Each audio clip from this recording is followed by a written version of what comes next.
Há um ano foi aprovada a PEC das Domésticas, uma lei que garante uma série de direitos trabalhistas para esse setor, mas muitos desses direitos ainda precisam de regulamentação.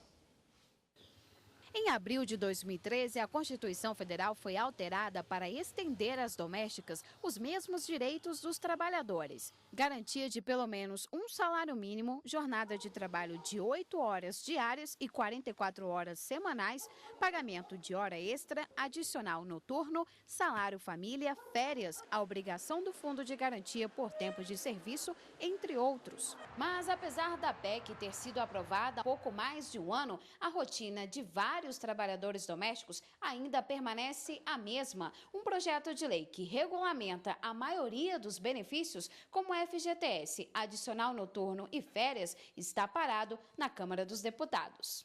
Há ali no Congresso Nacional um conflito de interesses da classe trabalhadora doméstica e da classe dos empregadores, que é a família brasileira em geral, que também não deixa de ser trabalhador, e há efetivamente ali um conflito de interesses para que ambas as partes sejam, as domésticas sejam agraciadas com a efetividade desses interesses, sem que essa classe média trabalhadora também seja muito sopesada economicamente, né?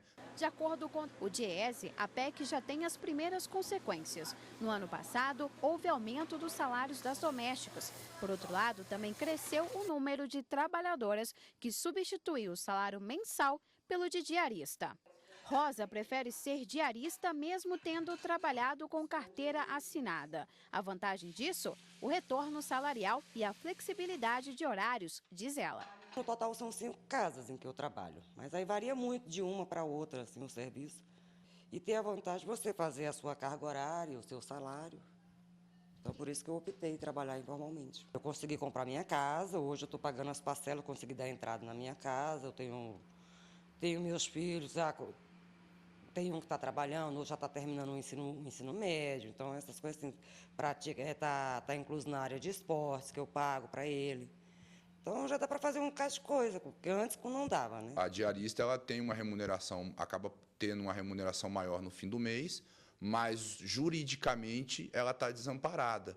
Ela não tem direito à jornada de trabalho pré-fixada, ela não tem direito a férias, não tem direito a 13º, ela não vai ter direito a fundo de garantia. Então, todos esses direitos que estão assegurados às trabalhadoras domésticas, reconhecido pela emenda constitucional, tendo em vista a grande onerosidade para os empregadores, a classe média em geral, acabam sendo colocados de lado por conta desse custo.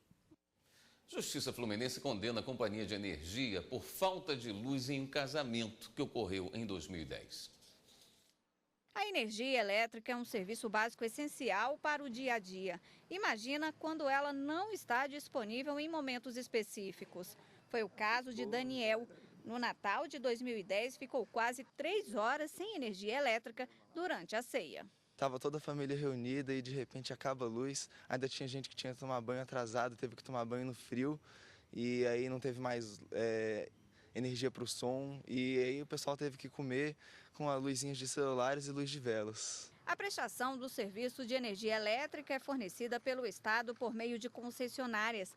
Elas devem estar preparadas para eventuais imprevistos para não prejudicar os consumidores com a interrupção do fornecimento de energia. A relação entre as concessionárias de serviço público e o destinatário final, que é uma relação consumerista. Sendo uma relação consumerista, aplica-se a responsabilidade objetiva, ou seja, o fornecedor de serviço vai responder independentemente de culpa pelos danos causados. O que é importante? Comprovar o nexo de causalidade entre a falha na prestação do serviço e o dano efetivamente causado. Se isso for comprovado, esse nexo de causalidade, e não ocorrer nenhuma das excludentes de responsabilidade civil, que é a culpa de terceiro, culpa exclusiva da vítima, caso de força maior, haverá sim o dever de indenizar. O Estado pode ser responsabilizado pela falha na prestação do serviço público, do mesmo jeito que as concessionárias, quando exercem o serviço público em função da concessão, elas também poderão ser responsabilizadas. Isso está previsto no artigo 37, parágrafo 6º da Constituição Federal. No No Rio de Janeiro, uma mulher vai receber mais de R$20 mil por danos morais e materiais da Companhia Energética Fluminense. Isso porque o seu casamento, marcado para novembro de 2010, foi realizado no escuro por causa da falta de luz no momento da cerimônia e da festa.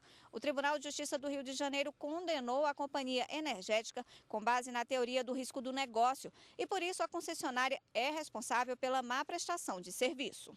A companhia se defendeu alegando que a interrupção de energia durante o casamento foi causada por queda de galhos na rede elétrica, o que não foi aceito pela Justiça. No caso da queda de galho, a concessionária tenta alegar isso como um caso de força maior. Por quê? Porque é um fator externo à prestação efetiva do serviço. Contudo, ela entra na esfera na teoria do risco.